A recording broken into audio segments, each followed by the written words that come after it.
The spaceport of New Sol Station was always alive. Engines roared, lights flashed, and merchants shouted over the sound of ships taking off. Amid the noise stood Captain Ryan Hale, a man with tired eyes and a heart full of scars. His ship, the Iron Sparrow, looked old and worn, but it still flew. It was all he had left after the wars. Once, he had been a soldier. Now he was just a cargo pilot trying to survive. Ryan waited near his ship for his next job. He didn't expect anything strange, just another delivery. But when a man in a gray coat approached him, Ryan felt uneasy. The man's face was hidden under a mask, his voice cold and sharp. "I've got special cargo for you," he said, sliding a datapad toward him. Ryan glanced at the file. Destination, Titanus Mining Colony. The pay was huge, almost too good. He asked, "What's in the cargo?" The man smiled behind his mask. "Living goods," Ryan frowned. "You mean slaves?" The man didn't answer, just said, "Deliver it, don't ask questions," and walked away. Ryan should have refused. He had promised himself never to take jobs like this again. But his ship needed repairs, his fuel cells were dying, and credits were few, so he told himself it was just business. He loaded the sealed containers onto the ship, trying not to think too much. But as the engine started, and the Iron Sparrow rose into the stars, he heard a faint sound, a soft cry, like someone sobbing. Hours later, when the ship was far from the station, Ryan's curiosity won. He unlocked one of the containers. The door hissed open, and what he saw froze him. Inside was a woman, her skin faintly blue, her eyes glowing silver in the dim light. She held a small child wrapped in thin cloth. The child's chest rose and fell weakly. Breathing with effort, Ryan stepped back, his voice shaking. "Who are you?" The woman looked at him with fear, then whispered, "Please, do unsell us." Her voice was soft, full of pain and exhaustion. "We are not cargo," she said. "We are all that's left of our kind." Ryan felt his chest tighten. He had seen many strange beings in his travels, but none like her. Her eyes seemed to see right through him. He could tell she wasn't lying. He closed the door halfway, torn between greed and guilt. He whispered, "If I don't deliver you, I lose everything." The woman nodded sadly. "If you do, we lose our lives." The child coughed, and a faint blue light glowed from his skin. Ryan stared. The child wasn't sick, he was different. "Who's after you?" Ryan asked. "The hunters," she said, her voice trembling. "They killed my husband. They took my world. Now they want my son." Ryan looked away, his hands shaking. He remembered the war, the orders that made him destroy entire colonies without question. He had promised never to be that man again. He walked back to the cockpit. Stars stretched across the glass like a river of diamonds. His reflection looked back at him. A man haunted by choices. He could still turn back to the station, deliver them, take the money, and fix his ship, or he could run and lose everything. He thought of the woman's eyes, the way the child clung to her. He thought of the silence after every mission during the war, the silence of guilt. He sighed deeply and muttered to himself, "Damn it, Hale, you never learn." He tapped the console, changing course from Titanus to an empty sector of space. The computer beeped, warning him of the risk. He didn't care. He looked at the dark stars ahead and said quietly, "You're not going to Titanus." Back in the cargo bay, the woman felt the ship change direction. She held her child tighter and whispered a prayer in her alien tongue. She didn't know where they were going, but for the first time in years, she felt a small spark of hope. Ryan sat alone in the pilot's seat. He knew what he had just done, betrayed a powerful buyer, broken a deal, and painted a target on his back. But deep inside, something felt right. He wasn't just a smuggler anymore. He had made a choice, a dangerous, human choice. And somewhere in the cold silence of space, a small voice inside him whispered, "This is the beginning of something you cannot turn back from." Outside, the stars kept shining. The Iron Sparrow flew quietly through the void, carrying a man, a widow, and her child. 3 souls running from a galaxy that had forgotten mercy. The Iron Sparrow drifted through the quiet darkness of space. Stars burned faintly beyond the glass, like distant eyes watching them. Captain Ryan Hale sat in the cockpit, staring at the glowing console, his thoughts heavy. He had changed course, broken the job, and betrayed the kind of people no one should betray. He could already imagine their faces when they found out, the kind of men who never forgave and never forgot. Behind him, in the dim cargo bay, the alien woman sat beside her sleeping child. Her name was Lyra, soft and strange on the tongue. She watched the stars through the small window, whispering something in her own language. Ryan didn't understand the words, but he could feel the sadness in them. It was a song of loss, a song for the dead. He brought her a blanket and some water. "You should rest," he said quietly. Lyra nodded but didn't take her eyes off the stars. You changed course, she said after a moment. Ryan sighed. Yeah, guess I did. She looked at him carefully. You risked everything. He shrugged, trying to sound calm. Wouldn't be the first time. For a while, silence filled the ship. Only the low hum of the engines could be heard. Then Ryan sat beside her and asked, Who are the hunters? Lyra's eyes darkened. They were humans once, she said slowly. Soldiers created to destroy what they fear. Ryan frowned. So they're after your kind? Yes, she whispered. After the war between worlds, humans wanted our genes, our lungs, our blood. They wanted to breathe on worlds that kill them. She looked at her son. We helped them. We gave them air, and they gave us cages. Ryan looked away, guilt crawling inside him. He had fought in that war, though he didn't know what side was right anymore. He remembered the orders, the burning colonies, the crying children, all for survival. But this was different. He wasn't a soldier anymore. He was a man carrying a choice between survival and humanity. The ship's alarm suddenly beeped, cutting through the silence. Ryan's heart jumped as he saw a red mark on the radar, a small ship following them fast. He muttered, Damn, they already found us. He pulled the controls sharply, the Iron Sparrow shaking as it dove through an asteroid belt. Lyra grabbed her child and held him close. Can you lose them? She shouted. Maybe, Ryan said, if this old ship doesn't fall apart first.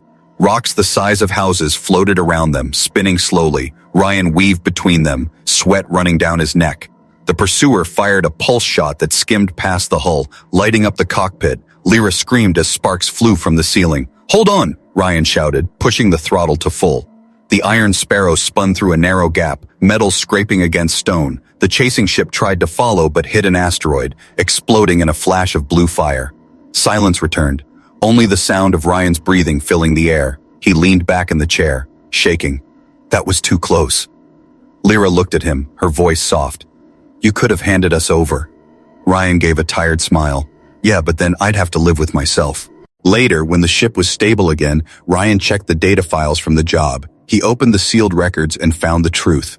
The buyer who wanted Lyra and her child wasn't a traitor. It was a bioweapon division under the Titanus Corporation. They planned to use her people's DNA to make soldiers who could breathe in toxic air. Her child wasn't just valuable. He was the key to a new kind of weapon. Ryan stared at the files for a long time. The words blurred before his eyes. He whispered, You were never cargo. You were victims. He deleted the coordinates and smashed the tracking chip with his fist. Then he walked back to the cargo bay. Lyra looked up at him, fear and hope fighting in her eyes. Where are we going now? She asked. Ryan hesitated, then said, Somewhere they can't find us. He sat beside her, the stars reflecting in his eyes. You don't have to trust me, he said quietly, but I'll get you to safety, I promise. Lyra nodded slowly, tears shining in her silver eyes. You sound like my husband once did, she whispered. Ryan felt something twist in his chest. He didn't know why he cared so much, but he did. Maybe because deep inside he saw himself in them, broken, hunted, and alone. As the Iron Sparrow disappeared into the endless dark, messages began to spread across the networks. Captain Ryan Hale has gone rogue, the alert read. Wanted alive. Reward 500,000 credits. Hunters, mercenaries, and pirates would all come for him now, but Ryan didn't care. For the first time in years, he wasn't running from his past. He was running towards something worth saving. The Iron Sparrow floated in the shadow of a dead moon, its lights dimmed, its engines silent. Captain Ryan Hale stood at the viewport, staring at the endless black beyond. He had been hiding for 2 days, changing frequencies, erasing trails, but deep inside he knew they would come. No. One escaped Titanus Corporation, not for long. Behind him, Lyra sat quietly beside her sleeping son, his small chest rising and falling with soft blue light. Ryan had seen many strange things in his life, but nothing like this child. He seemed fragile, yet powerful, breathing even in thin air. Lyra had said their kind could survive where no human could, that their lungs were made to purify and heal. Ryan had once thought humanity was the strongest species. Now, looking at them, he wasn't so sure. He opened a message on his screen, an intercepted broadcast. Attention all sectors, a voice announced. Captain Ryan Hale, wanted for smuggling restricted biospecimens, reward 500,000 credits, alive or dead. Ryan closed the message and cursed under his breath. The bounty was big enough to make even his old friends turn on him. He walked toward Lyra and knelt down. "We can't stay here," he said quietly. "They'll track us soon." Lyra looked up, fear flickering in her silver eyes. "Where can we go?" she asked. Ryan hesitated. "There's a place, a mining planet called Orus 9. Is it safe?" He gave a half smile. "Nowhere is safe, but it's forgotten." He started the engines carefully, keeping them low and quiet. The ship drifted away from the moon's shadow, sliding into the deep dark, but as soon as they entered open space, a red light flashed across the console. "Tracking signal detected," the computer warned. Ryan's blood ran cold. "How?" he muttered. He ripped open the side panel and found a small silver chip pulsing faintly. "They planted a tracer on my ship," he said through clenched teeth. He grabbed his blaster and shot the device, watching it spark and melt, but it was too late. "They know where we are," he said. Lyra's face turned pale. "Then we run."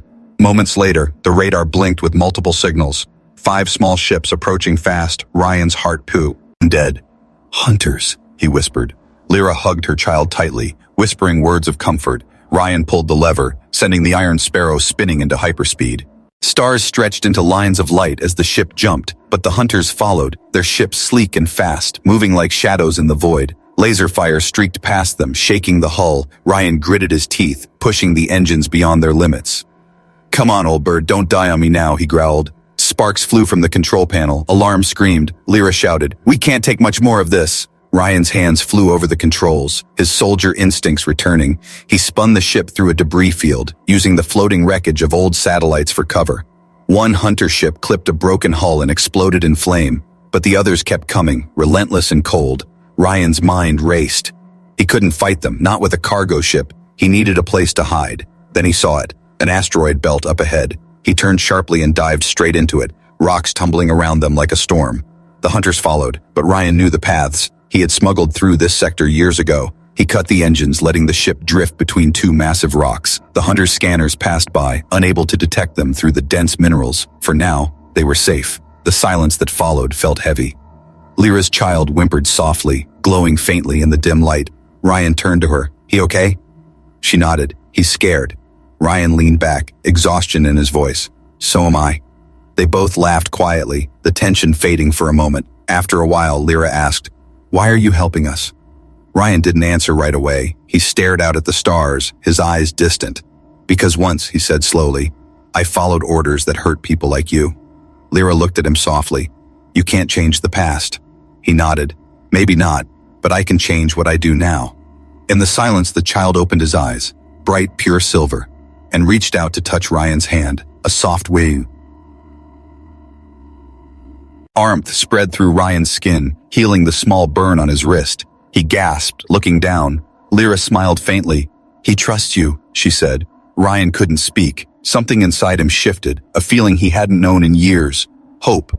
Outside, the radar blinked again. Faint movement, far away. The hunters were regrouping. Ryan took a deep breath. "They'll come again," he said, "but next time I'll be ready." He looked at Lyra and her child. "They're not taking you," he whispered. "Not while I'm breathing." As the Iron Sparrow drifted silently between the asteroids, the galaxy watched, a single man, a mother, and a child, hunted by an empire. And somewhere deep in the stars, the true war was only beginning. The planet Orus. 9 hung in the void, like a dying ember. Half of it was buried in red dust, the other half covered in frozen wasteland. No city lights, no signals, just silence and old scars from forgotten wars. It was the perfect place to hide, and maybe to disappear. Captain Ryan Hale guided the Iron Sparrow through the stormy clouds. Lightning danced across the ship's hull. The engines screamed as they cut through the thick atmosphere. Finally, the ship landed hard on cracked metal ground, sending dust spinning into the air. Ryan shut down the engines and looked out through the window. "Welcome to nowhere," he muttered. Beside him, Lyra held her child close, his small silver eyes reflecting the storm outside. "Is it safe here?" she asked softly. Ryan shrugged. "Safe enough for ghosts." He grabbed his jacket and blaster, opening the hatch. Hot wind rushed in, carrying the smell of rust and old fuel. The planet felt dead, yet alive in its silence. Somewhere under the sand, machines still hummed, relics of a time when humans had tried to build life here. Ryan led them through the ruins of an old mining town. Broken metal towers leaned against the orange sky. The ground was littered with bones, not human, not alien, something in between. He knew who had lived here once. Slaves from other worlds forced to mine until they collapsed. Now only the wind remembered their names. They reached a half-buried bunker at the edge of a canyon. Ryan entered the access code on the rusted panel. The door creaked open, revealing a dim room filled with old equipment and dust-covered screens. "This place belonged to an old friend," he said. "If he's still alive, he'll help us." As if summoned by the words, a figure appeared from the shadows. A tall man with gray hair, goggles, and a mechanical arm. "Ryan Hale," the man said with a laugh.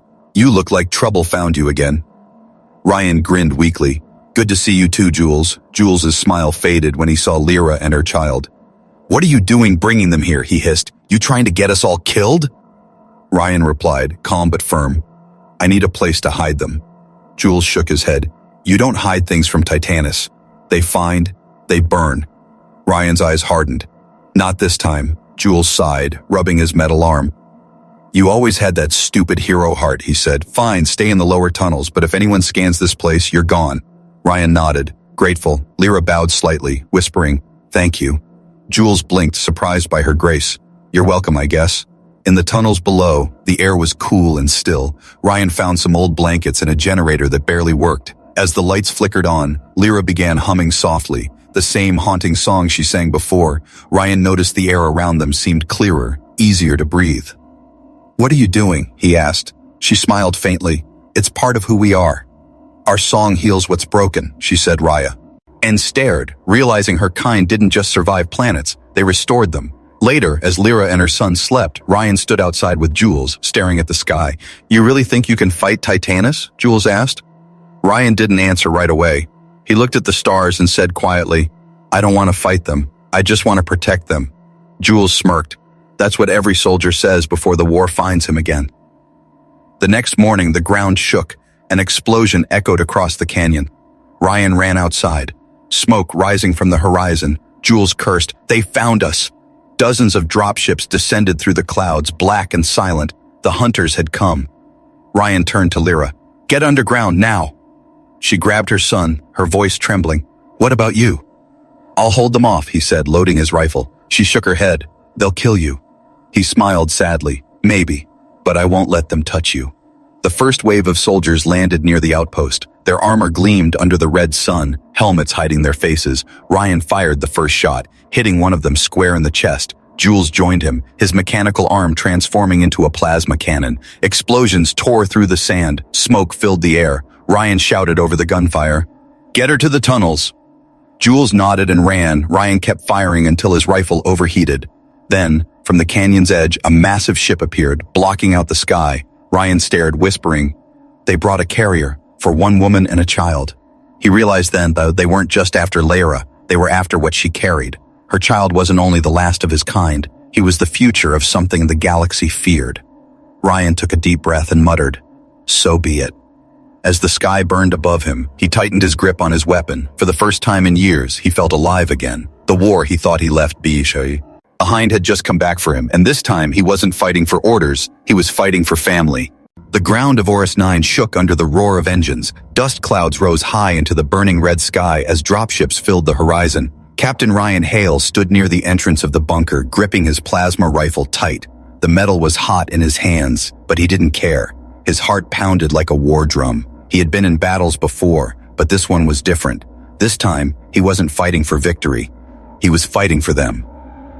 Inside the tunnels, Lyra held her child close, whispering in her soft alien language. Her son trembled, small hands clutching her sleeve.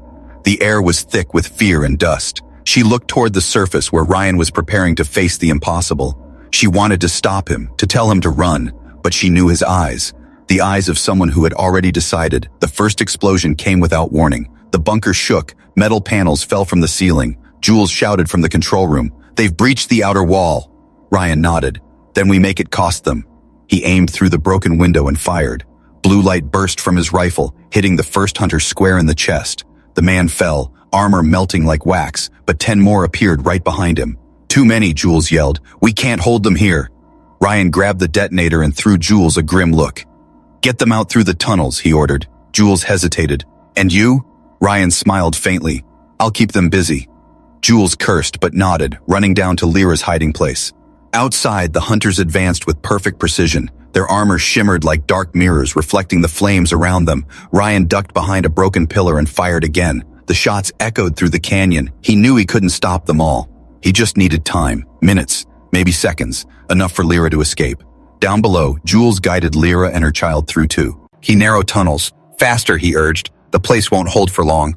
Lyra carried her son tightly, his faint blue glow lighting their way. Behind them, explosions rumbled like thunder. She could feel the heat through the walls. Her voice broke. "He's still up there."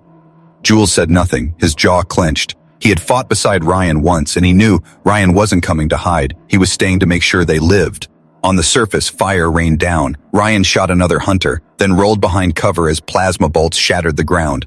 The air burned his lungs. Smoke filled his vision. He could hear the scream of engines as a gunship descended. He grabbed his communicator and whispered, "Jules, are they clear?" "Almost," Jules replied. "One more tunnel to go." Ryan smiled weakly. "Good." He looked up at the sky, whispering, "Then let's make some noise." He activated the detonator. The old fuel tanks around the base erupted in massive flames. The blast threw hunters in every direction. For a moment, the entire canyon glowed with white fire. Ryan stumbled, blood running down his arm, but he kept shooting, his body running on pure will. Each step hurt, but he refused to fall. In the tunnels, the shockwave hit them like a hammer. Lyra fell, shielding her son with her body. Dust and rocks rained down, the walls groaning. Jules pulled them to their feet, shouting, "Move! Move!" They burst out of the exit, gasping for air under the darkening sky. Behind them, the whole base burned. Lyra turned to look back, her voice breaking. "Ryan!" At that moment, Ryan stumbled out from the flames, his armor blackened, face covered in ash, but his eyes still burning with fire. He limped toward them, coughing. Jules ran to him, grabbing his arm. "You insane bastard, you did it!" Ryan smiled through the pain. "Told you I'd buy time." But above them, another gunship appeared, engines howling. "They're not done yet," Jules shouted. Ryan looked at Lyra. "Take the ship. Get out of here." Lyra shook her head, tears streaming down her face. "Not without you." Ryan turned to Jules. "Get them out!" The Iron Sparrow was still half broken, its wings scorched, but it was all they had. Jules helped Lyra climb aboard while Ryan stayed behind, firing at the approaching soldiers. Bullets tore through the dirt around him. He felt one graze his side, another hit his shoulder. Still, he didn't stop. He roared into the burning wind, firing until his rifle clicked empty. Then, suddenly, a wave of blue light washed across the battlefield. Ryan turned. Lyra stood at the ship's ramp, her hands glowing with energy. She whispered something in her language. The ground beneath the hunters cracked open. Glowing roots of light burst from the earth. They wrapped around the machines and tore them apart like paper. The hunters screamed as their weapons melted. Their ships fell. Ryan stared in disbelief. "What did you—" Lyra looked at him, her voice calm. "I called the world." The light spread through the dust and fire, turning the flames into soft white mist. Ryan staggered toward the ship, collapsing near the ramp. Lyra caught him before he fell. Her son reached out, touching Ryan's face. A gentle warmth spread through his body, easing the pain. Ryan's eyes fluttered open. "Still alive," he muttered. Lyra smiled faintly. "You keep proving death wrong." As the Iron Sparrow lifted into the sky, below them, the canyon glowed with blue light. The mark of her power. Ryan looked out the window, the fires fading behind them. He whispered to himself, "We made it." But deep inside, he knew this was not the end. Titanus would not stop. The hunt would continue, and soon, the galaxy would learn that one human had chosen to fight for something far greater than survival. The Iron Sparrow drifted through the cold silence of deep space. Its engines were weak, its hull scorched, and half its systems offline. Inside, Captain Ryan Hale sat on the floor of the med bay, blood seeping through his shirt. He pressed his hand against the wound, breathing heavily. Every muscle screamed in pain, but he stayed conscious. He couldn't afford to rest. Not yet. Across the room, Lyra knelt beside him, her silver eyes full of worry. Her son sat quietly next to her, watching with innocent fear. Ryan tried to smile. "Don't look so scared, kid. I've had worse." But his voice cracked halfway through the sentence. Lyra touched his arm gently, a soft blue light spreading from her fingertips. Ryan gasped as warmth flooded his body, the bleeding slowing. He looked at her in awe. "You healed me." She nodded softly. "Only a little. You need rest." He tried to stand, but she pushed him back down. "You've done enough," she said firmly. Her voice, though calm, carried strength that silenced him. Ryan stared at her, this alien woman who had lost her world, her husband, her people, and yet she still had the strength to fight. He realized he hadn't met anyone like her before, someone who carried pain and hope in the same heartbeat. Outside the window, stars drifted slowly by. The iron sparrow floated through a quiet nebula glowing pale blue. Lyra's child pressed his hand to the glass, smiling softly. "This place," he whispered, "it feels alive." Ryan looked out too, surprised. The nebula shimmered like a living ocean, pulsing gently as if breathing. Lyra smiled faintly. "It's an ancient field full of energy." "My people used to come here to heal," she said. Ryan nodded slowly. "Then we rest here, for as long as we can." For a few hours, peace filled the ship. The hum of the engines was steady, the lights dim and warm. Lyra cooked something from the ship's rations, a mixture of human food and alien herbs. Ryan laughed quietly as he tasted it. "Not bad, better than military rations." Lyra smiled. That's not a high standard, even her small smile. He made the cold room feel warmer, but peace never lasted. Ryan was repairing the navigation console when the scanner beeped softly. A faint red signal blinked on the display. He froze, his heart sinking. "Someone's tracking us again," he whispered. He called Lyra to the cockpit, showing her the screen. "It's not close yet, but it's moving fast." She looked pale. "The hunters?" Ryan nodded grimly. "Most likely." He clenched his jaw, his mind racing. The ship was too damaged to outrun them. He checked the oxygen levels, the weapon charge, everything. But it wasn't enough. He turned to her. "We can't fight them head on," Lyra said softly. "Then we hide." Ryan shook his head. "No. If they find this nebula, they'll destroy it, and us with it." He looked at her child. "They want him, not me." Lyra's voice trembled. "You can't mean—" "I'll draw them away," Ryan said firmly. Lyra stepped back, shaking her head. "No, I won't let you." Ryan's eyes softened. "Lyra, listen to me. I've been running my whole life. From orders, from guilt, from myself." He smiled weakly. "But for once, I can run for something." Tears welled in Lyra's eyes. "You saved us once. Isn't that enough?" Ryan shook his head. "Not while they're still hunting you." He picked up his blaster and slipped on his worn jacket, the same jacket he had worn since the war, full of holes and memories. He turned to her one last time. "Family protects each other, right?" Lyra's voice broke. "You are not our family." Ryan smiled sadly. "That's where you're wrong." He uploaded fake coordinates into the ship's beacon, a decoy signal pointing toward the nearby moon. The hunters would follow it, thinking they'd found the alien child. He set the autopilot on a secondary shuttle, ready to fly away from the Iron Sparrow. Lyra appeared behind him, grabbing his arm. "You'll die." He looked at her gently. "Then let me die doing something that matters." She pressed her forehead to his, a gesture from her world. In that quiet moment, two souls from different stars shared a single truth. That family wasn't always born from blood, but from choice. Her child touched Ryan's hand, glowing faintly. Ryan felt the warmth flow through him. "It's his gift," Lyra whispered. "A parting blessing." Ryan smiled. "Tell him, thank you." He stepped into the shuttle, sealing the hatch. The engines roared to life. Lyra watched as it launched into the nebula, light trailing behind it. The hunter's ships changed course immediately, chasing the false signal. The stars outside turned red as lasers streaked through space. Ryan guided the shuttle away from the Iron Sparrow, his hands steady. As the enemy ships closed in, he whispered to himself, "Come and get me." When the first shot hit, his shuttle burst into flames, lighting the nebula with a brief, brilliant glow. Lyra saw it from afar, tears running down her face. Her child pressed his small hand to the glass, whispering, "He saved us." Lyra nodded, voice trembling. "He became our family." The nebula glowed brighter, as if mourning him, and somewhere, in that endless light, Ryan Hale's name became more than just a soldier's. It became a promise that love and loyalty could still exist, even in the cold of space.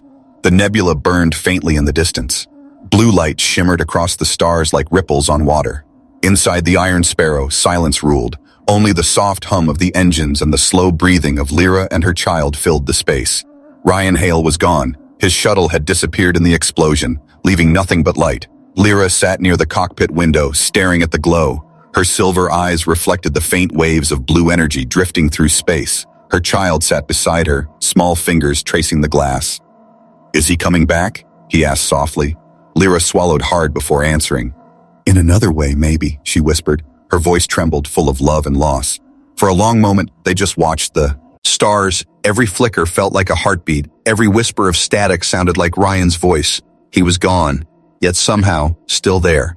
Days passed in silence. Lyra repaired the ship as best she could. Her child helped, small hands glowing faintly as he fixed broken circuits. The Iron Sparrow felt emptier now. Ryan's old jacket still hung on the chair. His tools still lay scattered near the control console. It was like the ship itself refused to forget him. One morning, while checking the long-range scanners, Lyra saw something strange. A signal, faint but familiar. A human distress code. Her heart jumped. It was coming from a nearby asteroid field. She hesitated. It could be a trap, but something deep inside told her to follow it. The Iron Sparrow turned slowly toward the rocks. As they drew closer, static filled the radio. Then a weak voice broke through. Iron Sparrow, if anyone's listening. This is Captain Ryan Hale, requesting help. Lyra froze, tears filling her eyes. It couldn't be. He was gone. And yet the voice was his, weak but alive. She didn't hesitate. Hold on, Ryan, she whispered, pushing the ship forward. They found a wrecked escape pod lodged between two massive asteroids. The hull was cracked, oxygen nearly gone. Lyra and her son climbed inside wearing breathing masks. And there he was, pale, unconscious, but breathing. She gasped, touching his face. Ryan, you stubborn human. They carried him back to the ship. Lyra placed her hands over his chest, her energy glowing bright. Her son joined her, small palms pressing against Ryan's skin. Together, their power flowed like living light. Ryan's heartbeat returned, slow and steady. His eyes fluttered open. When he saw them, a faint smile spread across his face. You didn't listen to me, he whispered weakly. Lyra smiled through tears. No, we learned from you. Never give up. Ryan tried to sit up, but she pushed him gently back. You're safe now, she said softly. He looked around, realizing the nebula's light was gone. We made it out, he murmured. Lyra nodded. Because of you. He smiled faintly. Guess I still owe you a dinner. Her laughter broke through the silence, warm and real. For the first time in a long time, the galaxy felt alive again. But peace was never simple. Ryan recovered slowly, and while he did, new messages appeared across the communication network. The Titanus Corporation had fallen silent. Their fleets vanished, their bases destroyed, whispers spread across the colonies. Someone had exposed their crimes. Ryan checked his old codes and realized what happened. Before his last mission, he had sent every secret file of Titanus to the Galactic Newsnet. Their own greed had destroyed them. Ryan smiled to himself. Guess I did something right after all. Weeks later, they landed on a small green world at the edge of the system. The air was fresh, the grass silver blue under twin suns. It was peaceful, untouched by war. Lyra and her child began to build a small home near a lake. Ryan helped, fixing panels and planting crops. For once he wasn't running, he wasn't hiding, he was simply living. Sometimes at night, they sat together by the fire. The boy would fall asleep in Ryan's arms. Lyra would sing softly, her voice blending with the wind. Ryan would look up at the stars, thinking about everything he had lost and everything he had found. A family that wasn't his by blood, but by choice. He whispered quietly, guess this is what home feels like. Months later, travelers began speaking of a ship seen near the outer colonies, a ship that helped refugees, rescued lost miners, and vanished before anyone could thank them. They called it the Family of the Stars, and they said its captain was a human with a worn-out jacket and a kind heart. Some said he was just a myth. Others swore they'd seen him, a man who once chose love over law and changed the galaxy forever, far beyond the rim, under the silver sky of a new dawn. Ryan Hale stood outside his small home, watching the suns rise. Lyra stepped beside him, her hand brushing against his. He smiled. You ever think we'd make it this far? She shook her head. No, but I think he did, she said, looking toward her child. Ryan nodded, feeling peace for the first time in his life. The war was over. The hunt was over. And somewhere among the stars, the legend of the man who chose love over law began.